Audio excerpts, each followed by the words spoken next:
e que quando eu leio o decreto 573 de hoje, né, do dia 11 de maio de 2020, em que o prefeito diz que os leitos, a ocupação dos leitos está em torno de 80%.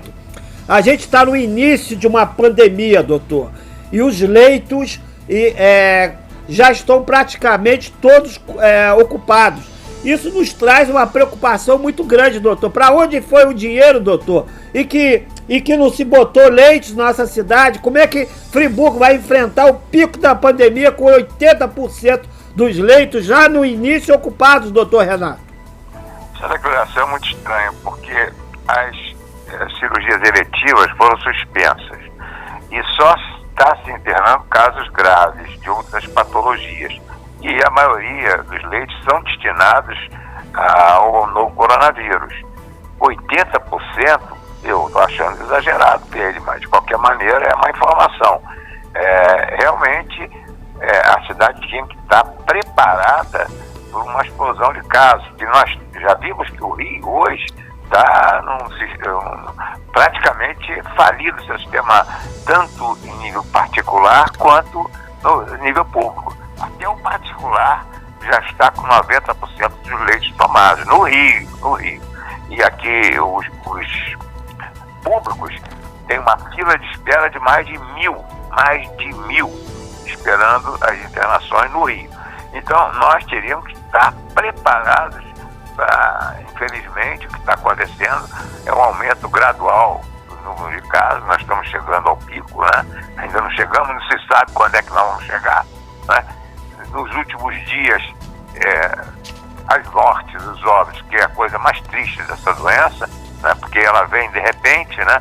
As pessoas têm uma doença aguda e morrem logo, né? Os que morrem, mais de 700 por dia nos últimos dias. Isso é uma preocupação muito grande, você está em razão. Realmente, a cidade tem que se... Não vamos dar conta se nós tivermos um aumento substantivo dos casos. Doutor, então a minha preocupação tem pertinência, né? O senhor é um técnico, o senhor é um profissional da área, referência no Brasil em termos de doenças respiratórias, né? Então, se no início está 80%, doutor, imagine quando começar o pico. Isso é uma preocupação muito grande, né?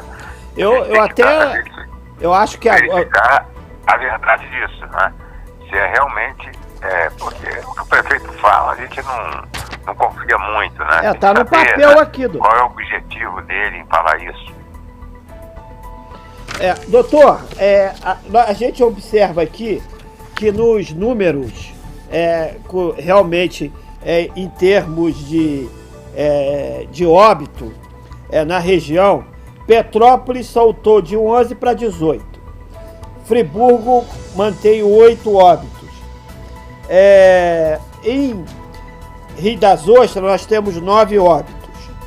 Em Cabo Frio nós temos 5 óbitos. Em Cachoeiras houve um aumento significativo, né? Cachoeiras estava com apenas 1 óbito e 1 suspeito e de repente pula para 8 óbitos, sendo 6 em análise e 2 positivos. Então a gente percebe que a doença vem fechando o cerco, doutor. Esses 8 óbitos talvez estejam subestimados, né? Porque tem que estar comprovação do exame. O exame aí seria o exame molecular, que é o exame que é considerado padrão ouro, né? Esses 8 óbitos certamente devem ter, pelo menos eu imagino que tenha comprovação para poder ser dito que era coronavírus. Embora nós estamos vendo aí, no Brasil inteiro, está vendo muitos casos que não tem comprovação. E muitos estão morrendo com o coronavírus e você sabe por que eles morreram, porque eles não são testados. Eu vi agora, nesse final de semana eu tive 2 casos aqui em Friburgo, 2 casos. Não foram notificados ainda, não fui notificados porque os exames ainda não estão prontos, né? Então não pode, só notifica depois do exame. Mas o quadro é clássico, né? Tomográfico, é indubitável. Então, assim, eu estou achando que tem muito mais do que esses casos que estão sendo descritos, aí menos de 100.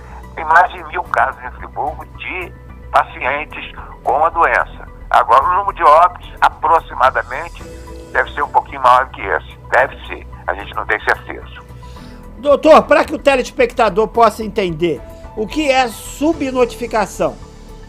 É que os casos, quando não são identificados ou não são comunicados às autoridades, aí no caso a Secretaria Municipal de Saúde, dizendo que o paciente tem, o médico é obrigado, é uma doença de notificação compulsória, é obrigado a notificar.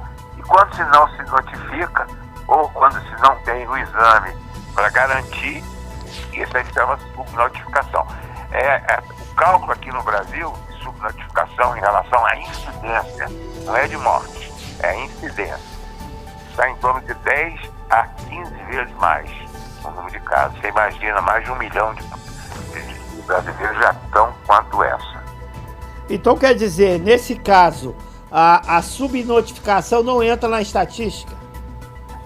Não entra porque não foram notificados. São casos que não foram considerados, né? Que estão aí, circulando, né? A gente está vendo aí na rua, que agora algumas cidades já, aqui no estado do Rio, 2 cidades pelo menos, já decretaram lockdown, Niterói e São Gonçalo. Foi uma grande medida, sem dúvida nenhuma, dos 2 prefeitos, porque isso vai impedir a subida, que está subindo muito a curva nessas cidades, e o sistema hospitalar já não está dando conta, né? Então isso aí vai ser muito bom, porque vai se refletir daqui a pouco, né? Não se reflete logo, porque o período de incubação são 14 dias. E essas medidas drásticas tomadas, elas se refletem, vão melhorar a curva lá na frente. O Patrick está mostrando um gráfico do Rio, não é isso, Patrick? De Friburgo, né? Do crescimento da doença, né? E a gente percebe que o gráfico ele vai realmente subindo e nos causa uma preocupação grande e que demonstra, doutor, porque muita gente não está acreditando não, doutor, na doença. Até são estimulados a não acreditar, né? Eu já vi, no outro dia, numa entrevista, chamaram um deputado, o Osmar Terra, ele negando, dizendo que tinha que abrir tudo, não flexibilizar tudo, que sei lá o quê, falou uma tanta besteira que eu não sei como uma emissora de televisão conceituada, porque aí não foi o Globo News, né? Globo News, colocar um cara para falar mais besteira dessa, num momento tão difícil como nós estamos passando. Agora, doutor, eu vou ler aqui, que endossa o secretário de Estado, né, de Saúde, ele endossa exatamente o que o doutor falou. Em 10 ou 15 dias, o sistema de saúde público e privado não terá mais vagas. A previsão é que cheguemos ao pico, mas não sabemos se a curva vai começar a descer logo depois, ou se mantém um platô como aconteceu nos Estados Unidos, afirmou o secretário, que estima até 180 mil infectados no momento. Por causa da subnotificação, o número oficial é de 17.062. Então, ele chega exatamente naquilo que o doutor falou, né? Para ele já existem 180 mil infectados no momento, mas o oficial fala em 17 mil, ou seja, mais do que 10 vezes menos. Sem nenhuma dúvida, né? Ele tem toda razão, porque esses casos subnotificados é 10 a 15%, 15 vezes mais. Então o número é muito maior, nós sabemos disso, né? O grande problema é que nós não temos testes para todo mundo, né? A Coreia do Sul conseguiu fazer um teste rápido, um teste molecular rápido, né? E eles conseguiram um êxito muito grande, né, com esses testes. Nós não temos esse teste molecular rápido. O teste molecular aqui demora. Está demorando na rede pública 7, 10 dias, enquanto no hospital particular 24 horas já está pronto. Até antes, você vê a diferença.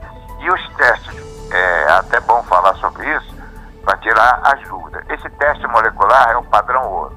Deve ser feito entre o 3º e o 7º dia, que é o período maior de viremia, quando a quantidade de vírus é muito grande, né? E depois você começa a descer a partir do 8º dia. E aí vem o teste sorológico. Os laboratórios de Friburgo particulares estão fazendo o teste sorológico e alguns estão fazendo também o teste molecular. Mas são caros. O teste, por exemplo, esse teste sorológico rápido está R$250. O teste sorológico melhor, que é o ELISA, que não é rápido, que leva 24 horas, tem que correr e tudo, o custo é maior um pouco maior, mas é muito melhor, é muito mais seguro. É preciso investir um pouquinho mais e ter um teste seguro. Mas isso é só depois do 8º dia, não é para diagnóstico da doença, é para verificar quem teve, quem não teve, quem tem o IgG positivo, quem tem o IgM, porque o IgG representa a cicatriz sorológica. E são testes caros e que não são disponibilizados na rede pública e nem nos planos de saúde. Agora, doutor... Só em pacientes internados. Só em pacientes internados. Doutor, o Patrick vai mostrar agora umas imagens de uma churrascaria que fica no distrito de Muri e a gente percebe aí, ó, um grande movimento de veículos, um engarrafamento monstro, né? Que fica clara a aglomeração do local, doutor. A gente não vê fiscalização, a gente não vê nada, doutor. Eu vi essa imagem. Ontem, tá passando agora. A melhor homenagem que a gente pode fazer para as mães é exatamente o contrário disso, né? É não acumular pessoas em filas. Aí, doutor, a gente está vendo aí, ó. E não tem fiscalização. Será possível que ninguém avisou aos órgãos responsáveis que estava vendo esse congestionamento de carros lá em Muri? Será que ninguém falou? Será que ninguém disse? Não é possível, né? Isso aí é uma missão do poder público. Que sem dúvida que é uma vergonha inclusive das pessoas que estavam lá, porque essas pessoas não sabem disso, que não pode acontecer. Vocês estão falando isso todo dia, né? Você liga a televisão, está se dizendo todo dia que a única maneira, a única arma que nós temos é o isolamento, fazendo exatamente o contrário do que se preconiza. Sem dúvida, doutor. E a gente percebe aí, ó, se é um comerciante que tem essa fila aqui, se é um comerciante friburguense que tem essa fila no estabelecimento dele, né, do pobre coitado lá que está contando dinheiro lá para pagar as despesas, vem logo a polícia, vem logo a postura para fechar, né? Mas como é tubarão, você vê que não acontece nada, né, doutor? Isso não acontece, a gente conhece a natureza do governo, né? É um governo omisso, né? Infelizmente, né? Se omitir com a vida das pessoas, porque isso é uma questão de vida ou morte, né? Essa doença, ela é imprevisível, ela pode evoluir mal, não só nas pessoas idosas com comorbidade, como também nos jovens, ela pode evoluir mais. E os jovens estão sendo mais acometidos, não de morte, a morte é mais nas pessoas idosas, mas a doença incide muito mais jovem, até porque a população jovem é muito maior do que a população idosa. E eles estão aí nas ruas, aí nas filas da Caixa Econômica e agora na feira da churrascaria. Agora, doutor, e isso sem falar que o poder público ainda tem tempo dele lá notificar para isso não aconteça de novo, né, doutor? Eles tinham que ter feito isso, né? E aí é classe média, hein? O pessoal que fica na Caixa Econômica receber aqueles míseros R$600 são pessoas paupérrimas, né? Esses não, eles têm carro, né?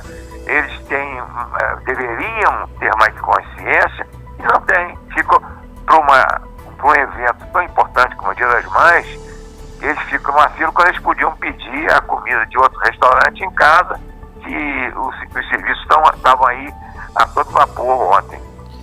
Doutor Renato, eu vou ler uma matéria aqui pro doutor, que é a preocupação que mesmo depois do pico da doença, né, em alguns países, parece que a doença está fazendo um ricochete, né, retornando.